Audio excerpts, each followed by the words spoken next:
I never imagined the man who promised me forever would one day hand me a tin ring and laugh in my face, yet there I was sitting across from Talon in that dimly lit restaurant watching him smirk as I opened the velvet box.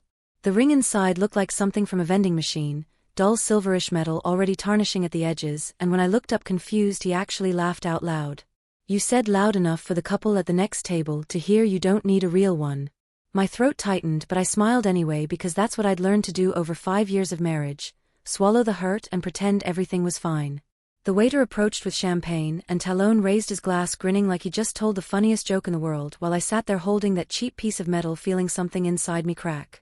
I didn't know it then, but that moment, that cruel dismissive laugh, was the beginning of everything that would follow.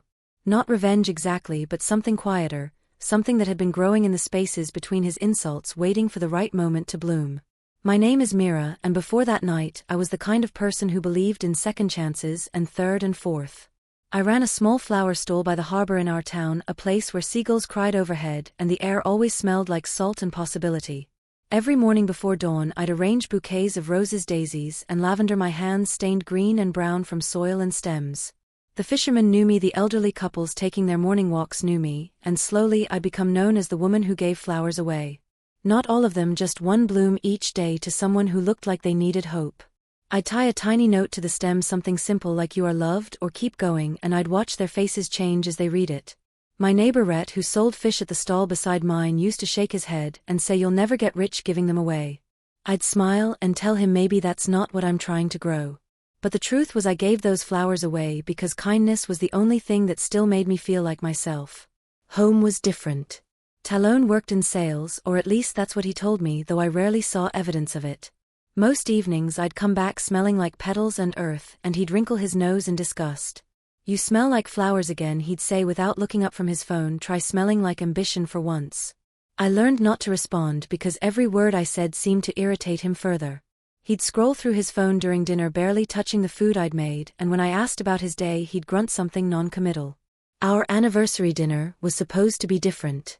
I'd saved for weeks to afford the restaurant, made a reservation, worn my best dress, the deep blue one he used to say made my eyes shine. I even wore the tiny pearl earrings my grandmother left me. When he handed me that velvet box, my heart had actually lifted for a moment, thinking maybe he'd remembered, maybe he still cared. But when I opened it and saw that fake ring, I realized I'd been a fool. The morning after our anniversary, I woke up alone. Talon had already left no note, no message, just an empty side of the bed that somehow felt colder than usual. I dragged myself to the flower stall, hoping the routine would soothe me, and for a while it did. The harbor was peaceful that morning, the water calm and glassy, reflecting the pale sky. I was arranging a bouquet of white roses when an older woman approached my stall. She wore a faded shawl and her hands were weathered and lined with age. She pointed at a single wilted rose, one I'd meant to throw away, and said, "I'll take that one." I blinked surprised and quickly reached for a fresh bloom instead. "Here," I said, "let me give you a better one." But she shook her head gently. "No," she said softly, "that one is perfect. It reminds me of something I lost." I hesitated, then wrapped it carefully and handed it to her, refusing payment. She smiled at me with eyes that seemed to hold a lifetime of stories, and whispered thank you as if I'd given her something precious. She came back the next week and the week after that, always choosing the least perfect flowers, the ones with bent petals or fading colors. We'd talk while I worked, small conversations about weather and seasons, but gradually deeper ones about loss and patience. One afternoon she asked me why I gave flowers away. I paused, considering the question. "Because," I said slowly, "some people need to know they're worth something." She studied me for a long moment, then said, "You give things away like someone who's waiting for something real." Her words struck something deep inside me, and I turned away, pretending to fuss with a bouquet so she wouldn't see the tears forming. I didn't know her name, she never offered it, and I never asked, but those brief conversations became the brightest parts of my week. Then one morning she simply didn't come. I waited, scanning the crowd for her faded shawl, but she never appeared. Days passed, then a week, then two. The only trace of her was a faint scent of lavender that seemed to linger near my stall. I found the envelope on a Tuesday morning, tucked under a bouquet of tulips on my stall. There was no name, no return address, just a single pressed flower inside and an address written in shaky handwriting. I turned it over in my hands, confused. The address wasn't familiar, somewhere on the outskirts of town, near the old estates that had been abandoned for years. I asked Rhett if he'd seen anyone leave it, but he just shrugged. "That old lady, maybe," he said, "the one who always bought your weird flowers." But she hadn't been back in weeks.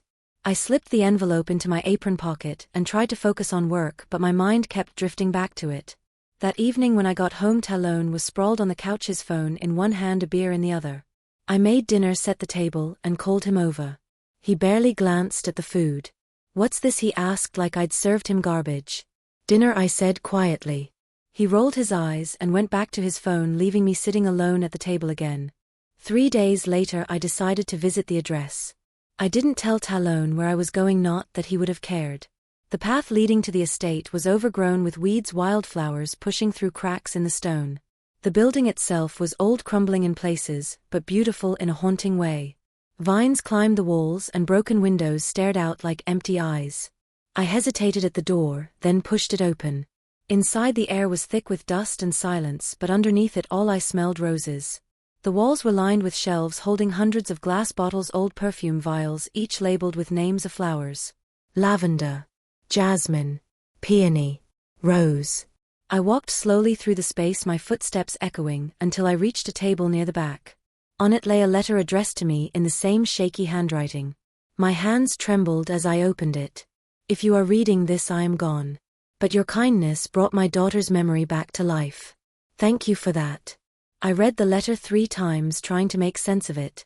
The woman whose name I learned was Isla had owned this perfumery decades ago. It was once famous, she wrote, a place where people came from distant towns to buy her fragrances. But after her daughter died, she'd closed it, unable to bear the memories. She'd spent her last years wandering the harbor, watching people living small, quiet lives, until she met me. "Your notes," she wrote, "reminded me that beauty doesn't need to be perfect to matter." The letter continued with instructions. The perfumery was mine now, along with her savings, which she'd kept hidden in a small account. But there was one condition. Use this gift to build something beautiful for yourself, not for anyone else. At the bottom of the letter were keys, a deed to the property, and one last dried rose. I sat there in that dusty room holding the letter, feeling something shift inside me. For the first time in years I felt seen, not by Talon, but by a stranger who'd noticed something in me I'd almost forgotten. When I told Talon about the inheritance that evening, he laughed so hard he nearly choked on his beer. "You," he said, gasping, "a perfumery owner? That's adorable, babe." He wiped his eyes, still chuckling, then his expression shifted, calculating. "Let me handle the business side," he said. "You're not exactly built for that kind of thing." I stared at him, feeling that familiar tightness in my chest, the urge to agree, to defer, to fold. But this time I didn't. I just said, "I'll think about it," and walked away. That night I couldn't sleep. I kept thinking about Isla's words, "Build something beautiful for yourself." Not for Talon, not for anyone else, but for me. It was a foreign concept, almost frightening. I'd spent so long trying to be what others needed that I didn't know what I wanted anymore. But lying there in the dark, listening to Talon snore beside me, I realized I wanted to find out. The next morning I started making plans quietly, carefully, like planting seeds in soil that might or might not take root. 2 weeks later, while cleaning, I found an old phone wedged between the couch cushions. It wasn't the one Talon usually carried, this was smaller, cheaper, a backup maybe. I pulled it out, intending to set it aside, but the screen lit up as I touched it. Notifications flooded in, messages from names I didn't recognize. I knew I shouldn't look, that invading someone's privacy was wrong, but something made me open the first message. The words burned into my brain. "Miss you last night. When can we meet again?" My hands started shaking as I scrolled through more. Hotel addresses, photos, timestamps that matched nights when Talon claimed he was working late. There were at least 4 different women, maybe more. Each conversation casual, familiar, like he'd been living entire other lives while I waited at home making dinners he never ate. I felt sick, dizzy, like the floor had dropped out from under me. But underneath the nausea was something else, a cold, clear anger that felt almost liberating. I took photos of everything, then carefully put the phone back exactly where I'd found it. That night, I made dinner again. I set the table with our nicest plates, lit candles, even put on the blue dress from our anniversary. When Talon came home, he looked surprised, then suspicious. "What's this?" he asked. "Just dinner," I said, smiling. He sat down warily, and I served him his favorite meal, roasted chicken with herbs. We ate in silence for a few minutes, then I reached under my napkin and slid the old phone across the table. "You dropped this," I said quietly. His face went white, then red, then white again. He opened his mouth, but no sound came out. I watched him struggle, feeling strangely calm. "You're right, Talon," I said finally, "I don't deserve a real ring." I deserve a real life. He started stammering excuses. It wasn't what it looked like, they meant nothing, I was overreacting. But I just stood up, smoothed my dress, and walked to our bedroom. I'd already packed a small bag earlier. I'm staying at Rhett's tonight, I called over my shoulder. He's letting me use his spare room. The door closed behind me, cutting off Talon's protests. The next morning, I met with a lawyer. Her name was Serena, and she came highly recommended by Rhett's sister. I showed her the photos from Talon's phone, explained about the inheritance, about his attempts to control it. She listened without interrupting, occasionally making notes. When I finished, she looked at me seriously. You have grounds for divorce, she said, and given the infidelity and your separate inheritance, you should be able to keep everything that's yours. She paused. But I need to ask, are you sure about this? I nodded. I've never been more sure of anything. We spent the next hour going through paperwork, discussing timelines and strategies. It felt surreal, clinical, but also empowering. For years I'd let Talon make decisions about our life, about our money, about everything. Now I was taking that power back. When I left Serena's office, I felt lighter, like I'd set down a weight I didn't know I'd been carrying. The sky was clear and bright, and for the first time in months I felt like I could breathe. I left the divorce papers on Talon's nightstand the next morning, the same way Isla had left me that mysterious envelope. Beneath the papers I placed the fake ring from our anniversary, neatly positioned in the center. I didn't wait to see his reaction. By the time he woke up, I was already at the perfumery, measuring walls, sketching layouts, planning. Rhett came by around noon carrying coffee and sandwiches. You okay? He asked. I nodded. Better than okay. He looked around at the dusty bottles, the cobwebbed corners, and grinned. You're really doing this? I smiled back. I really am. We spent the afternoon cleaning, sweeping away years of neglect. With each surface I wiped down, I felt like I was wiping away parts of my old life, to the parts where I'd made myself small, where I'd accepted crumbs and called it love. By evening the main room was transformed, still old, still worn, but now filled with possibility instead of ghosts. Talon called 47 times that first day. I ignored every one. Then came the texts, angry at first, then pleading, then threatening. He showed up at the perfumery 3 days later, pounding on the door, shouting about how I was being unreasonable, how I owed him. I didn't open the door. Instead I called Serena, who called the police. An officer arrived within minutes and explained to Talon that he needed to leave or he'd be arrested for harassment. I watched from the window as Talon argued with the officer, his face red, his gestures wild. Finally he left, but not before shooting one last furious look at the building. The officer came inside afterward, asking if I was all right, if I felt safe. I assured him I was. He handed me his card, told me to call if Talon came back. After he left, I sat in the quiet, feeling the weight of what I'd done. There was no going back now. The bridge was burned, and I'd been the one holding the match. The preliminary hearing was scheduled for a month later. Serena prepared me thoroughly, coaching me on what to say, what to expect. She explained that Talon would likely try to claim part of the inheritance, argue that it was marital property. But we had documentation proving Isla had left everything specifically to me, with the condition that it be used for my own purposes. We also had the phone records, the messages, the evidence of infidelity. You're in a strong position, Serena told me. The day of the hearing arrived cold and gray. I wore a simple black dress, my grandmother's pearls. Talon sat across the courtroom with his own lawyer, looking smug and confident. He probably thought I'd crumble, that I'd give in like I always had. When my turn came to speak, I stood and calmly explained everything. The inheritance, the infidelity, my desire to end the marriage and keep what was rightfully mine. Talon's lawyer tried to interrupt, tried to paint me as vindictive, as a woman scorned. But Serena shut him down, producing evidence, phone records, timestamps, hotel receipts. The gasps started when Serena displayed the messages on a screen for everyone to see.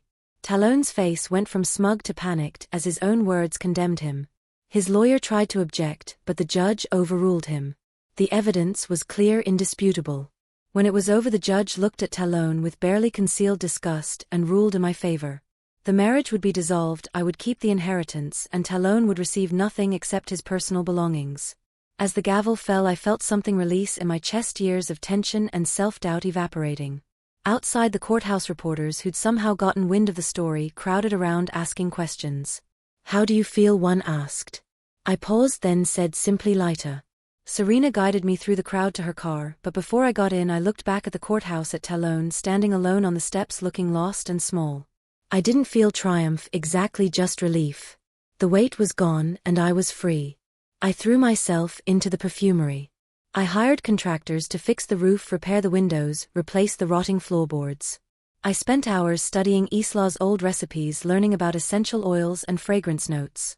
The work was exhausting but satisfying in a way nothing else had ever been.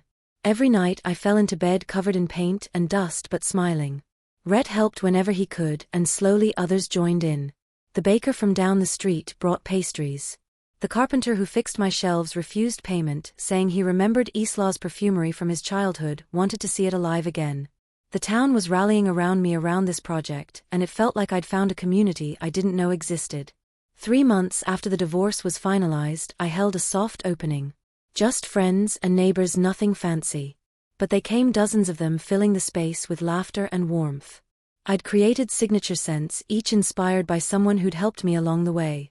There was Rhett's blend, sharp and honest. Serena's elegant and strong. And one I called Isla's memory, lavender and rose, with hints of something indefinable, something that smelled like kindness. The grand opening came 6 months later. I'd worked with a local designer to create beautiful labels, bottles that looked both vintage and modern. The shop was named Eterna, a word that meant eternal in another language. Eternal kindness, eternal beauty, eternal strength. The night before opening, I stood in the shop alone, looking at everything I'd built.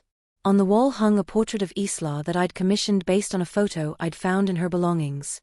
She looked serene, wise, her eyes holding that same knowing expression I remembered.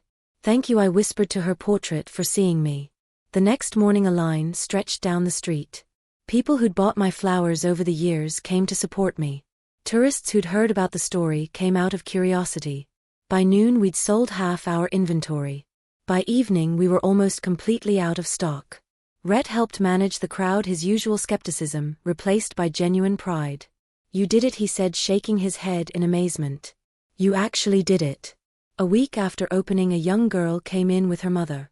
The girl couldn't have been more than 8, with curious eyes and tangled brown hair.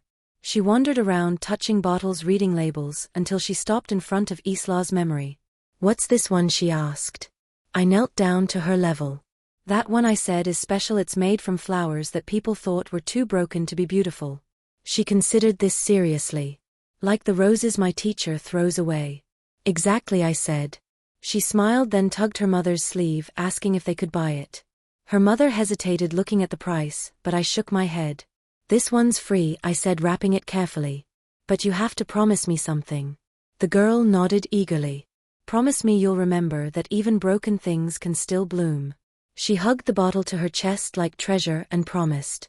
Watching them leave, I felt Isla's presence somehow, as if she was smiling, telling me I'd understood her lesson perfectly. Talon showed up one afternoon about 2 months after opening. I was restocking shelves when I heard the bell chime and turned to see him standing awkwardly in the doorway. He looked different, smaller, somehow less sure of himself. "We need to talk," he said. I set down the bottles I was holding. "No, we don't." He took a step forward. "Please, Mira, just 5 minutes." Something in his voice made me pause, not pity exactly, but recognition of someone who'd finally hit bottom. "Fine," I said, "but outside." We stood on the street, the harbor spread out behind us. He started talking, saying he'd made mistakes, that he was sorry, that he'd been angry and stupid. I listened without interrupting. When he finished, I said, "Do you remember our anniversary, when you gave me that ring?" He looked down, ashamed. "You laughed," I continued, "like my worth was a joke, like I should be grateful for scraps." He started to protest, but I held up my hand. "I'm not angry anymore, Talon, I'm just done." I turned to go back inside, then paused. "I hope you find whatever it is you're looking for, but you won't find it here." The perfumery thrived. Within a year we'd expanded, hiring 3 employees and opening a small online store. Within 2 we'd been featured in regional magazines, bloggers came to tour and photograph. But my favorite moments weren't the accolades or the sales, they were the small interactions. The elderly man who bought his late wife's favorite scent and cried when he opened it. The teenager who saved up for months to buy her mother a birthday gift. The woman who told me our lavender blend helped her sleep for the first time since her divorce. Each person carried their own story, their own pain, their own hope, and somehow my flowers, my scents became tiny bridges helping them across. I still gave away 1 flower each day from a small stand I kept outside the shop. People left notes, sometimes thanking me or sharing their own stories. The wall behind my counter became covered with them, a mosaic of gratitude and connection. Rhett joked that I'd started a kindness cult. Maybe I had. On the anniversary of Isla's death, I closed the shop and visited her grave. I'd found it months earlier, a simple stone in the town cemetery. I brought flowers, of course, perfect blooms this time, not wilted ones. I told her about the perfumery, about how her gift had changed everything, about how I finally understood what she meant about building beauty for yourself. The wind picked up, carrying the scent of roses and salt, and I could almost hear her voice saying, "You were always capable of this, you just needed to believe it." Walking back through town, I passed the restaurant where Talon had given me that fake ring. It was under new management, now brighter and warmer. I stopped outside, looking through the window at couples dining, at families laughing. Once that scene would have made me ache with longing for something I didn't have. Now I felt only contentment. I had built something real, something that couldn't be bought or given or taken away. I had built myself. A package arrived at the shop one morning with no return address. Inside was a velvet box, the same kind Talon had used. My heart clenched for a moment, but when I opened it I found not a ring but a small glass vial filled with seeds. The note inside read, "You made something real after all, plant these." I smiled, recognizing Isla's handwriting, somehow preserved, delivered by someone she'd trusted. I planted the seeds in boxes outside the shop, not knowing what they'd become. Weeks passed and green shoots appeared, then buds, then flowers, tiny white blooms that smelled like nothing I'd ever encountered. Sweet and wild and free. Rhett asked what they were, but I didn't have an answer. They were just themselves, growing, because that's what they were meant to do.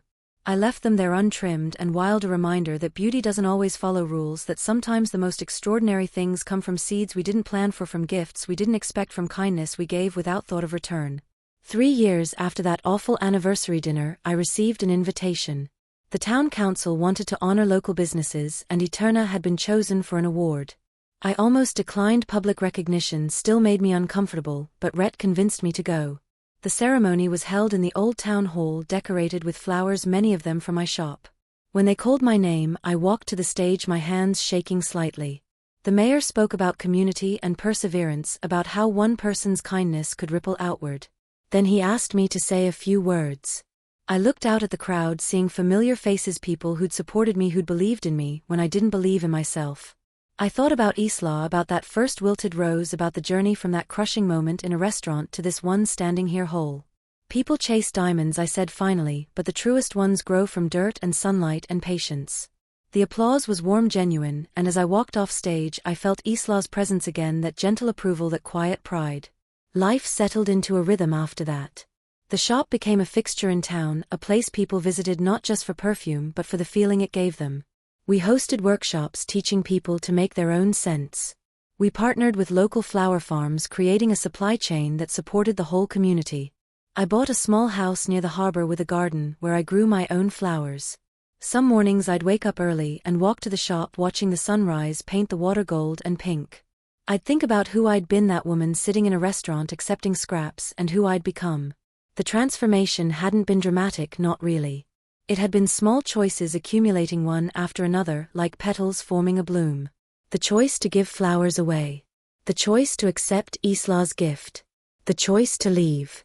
The choice to build. Each one had seemed tiny at the time, but together they'd created something beautiful, something lasting, something mine. On a warm spring morning 5 years after everything changed, a little girl approached my flower stand outside Eterna. She looked about 7 with serious eyes and careful hands. She studied the flowers for a long time, then selected a slightly bent daisy. "Why do you still give flowers away for free?" she asked, looking up at me. I smiled, kneeling down to her level. "Because," I said gently, "real things don't need to be bought to be beautiful." She considered this, nodding slowly, like I'd revealed an important secret. Then she tucked the daisy behind her ear and skipped away, leaving me standing there in the morning light, surrounded by flowers and the scent of possibilities. I thought about that fake ring, about Talon's laugh, about how much I'd endured before finally understanding my own worth. I thought about Isla and her daughter, about loss and rebirth, about how sometimes the people who save us are strangers who see us more clearly than those who claim to love us. And I thought about the paper I'd filed, those divorce documents that had seemed so terrifying at the time, but had actually been my liberation. Because that's what I'd learned through all of this. Sometimes the bravest thing you can do is walk away from what's breaking you and trust that you're strong enough to build something better. Sometimes freedom looks like an ending, but really it's just the beginning of finally becoming whole.